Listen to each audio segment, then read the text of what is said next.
بسم اللہ الرحمن الرحیم، شروع اللہ کے نام سے جو بڑا مہربان نہایت رحم والا ہے۔ وَإِذْ أَخَذْنَا مِيثَاقَكُمْ وَرَفَعْنَا فَوْقَكُمُ الطُّورَ خُذُوا مَا آتَيْنَاكُمْ بِقُوَّةٍ وَاذْكُرُوا مَا فِيهِ لَعَلَّكُمْ تَتَّقُونَ۔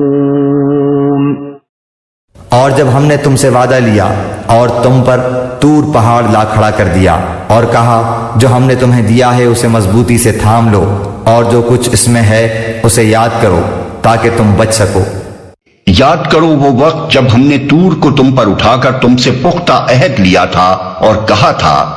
اس واقعے کو قرآن میں مختلف مقامات پر جس انداز سے بیان کیا گیا ہے اس سے یہ بات صاف ظاہر ہوتی ہے کہ اس وقت بنی اسرائیل میں یہ ایک مشہور و معروف واقعہ تھا، لیکن اب اس کی تفصیلی کیفیت معلوم کرنا مشکل ہے۔